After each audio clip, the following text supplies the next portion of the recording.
You seem to be forgetting that I am not, at present, a prison officer. None of this affects me unless I get my job back.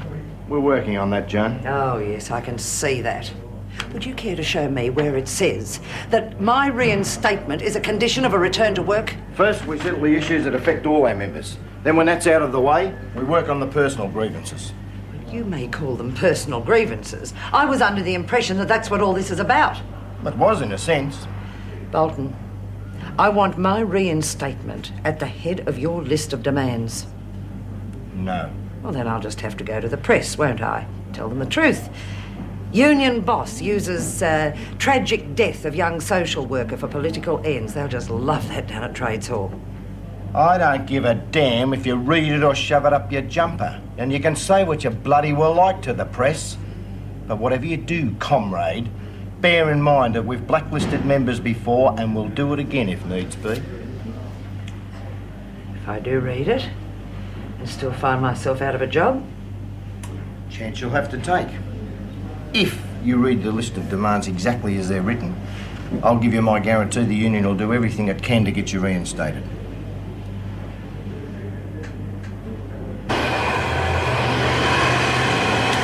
Oh, dear. Did I wake you up?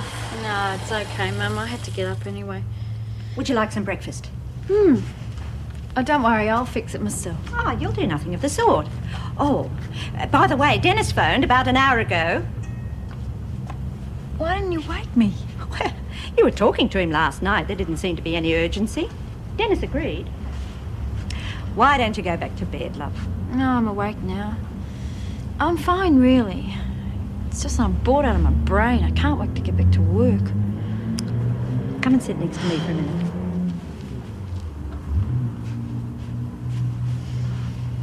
What? I want you to think seriously about giving up your job at the prison. What?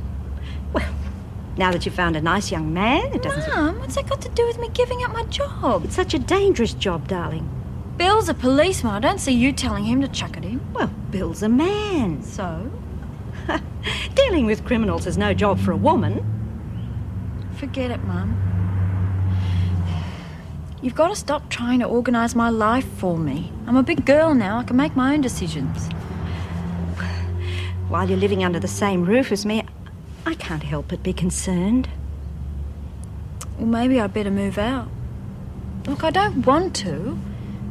It's just that you've got to try and let me live my own life. Mind my own business, is that what you mean? No.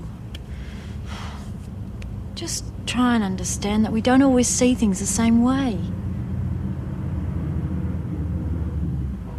You in there? Oh, I'm a tough old bird. And there's another one. Dot, aren't you talking to me? Do we have something to talk about, Miss Frawley? Why don't we bury the hatchet, Dot? I'm willing to be friends if you are. And what if I'm not? I'm sorry about what happened yesterday. I suppose I'm just not used to dealing with prisoners. I tend to get on my high horse. You know, that's a very good idea, Miss Frawley. Why don't you just get on your high horse and go galloping out of here? Do us all a favour. I was trying to be friendly, Dot. Yeah, well, don't bother. However, it's becoming increasingly obvious that what you need is not sympathy, but a few lessons in common courtesy. A little gratitude to those who are doing their best to help you. What the hell's she on about? How'd you expect me to talk to you when I don't understand a bloody word you say? He can't even go to the bloody toilet in peace anymore. I'm afraid the comedy of the situation escapes me, Philip. Tea and toast. Ray insisted. Excellent idea. After the night we've had. Yes, well, no thanks to me.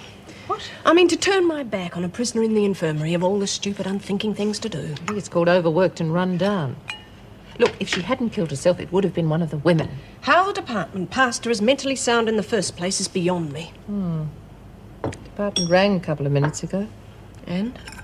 The unions agreed to return to work this afternoon. On whose terms? The department's or the unions? It seems as though they've come to an agreement about the major demands, the ones that Joan spelled out in her statement to the press. But the department says they're still bickering over the finer points. I wonder whether Joan's reinstatement is one of those finer points. Nothing we can do but wait and see.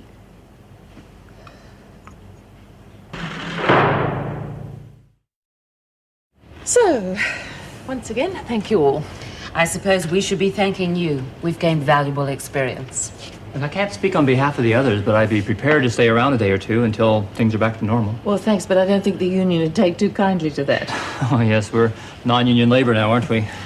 Now, as for you two, you'll be rostered off for the rest of the day the minute the afternoon shift reports. Wonderful. How about you, Mrs. Reynolds? You'll be off home too, won't you? Oh, no, I'll stay around till things are back to normal. Oh, I think I'm beyond tiredness.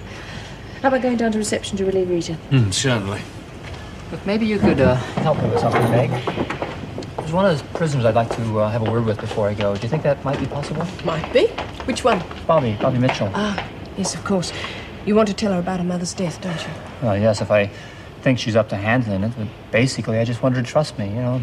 Then I might be able to help her. All right, we'll see what I can do. Great, I'd appreciate it. Say, have you had a chance to give any thought to our getting together for dinner sometime? As a matter of fact, I have. Good. What'll it be? Chinese? Italian? I'm sorry, I can't, Philip. Oh, really? I'm quite a nice bloke once you get to know me. I've never doubted that. It's just that I had a bad experience a couple of months back, and I suppose I'm still getting over it. Fair enough. So, when you feel that you're over it, if you want to, why don't you give me a call? No strings attached. Thanks.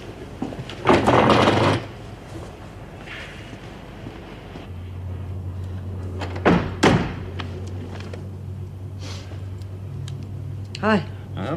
Where's Shane? Well, out the back. I think Nicky's trying to teach him some new tricks.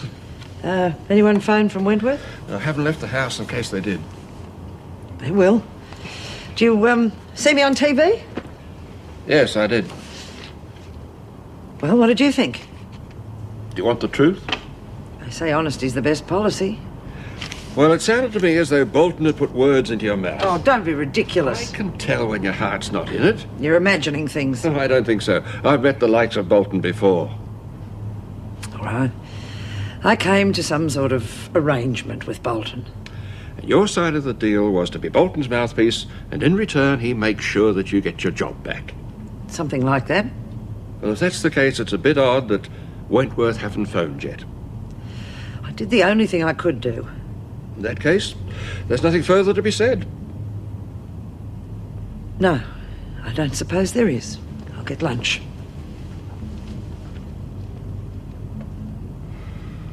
I couldn't believe my luck when I found I was rostered on the first shift back.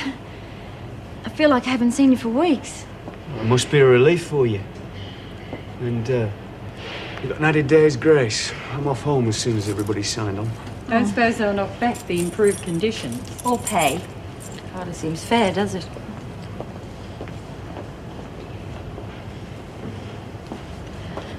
I wanted to have a talk to you about something. Important?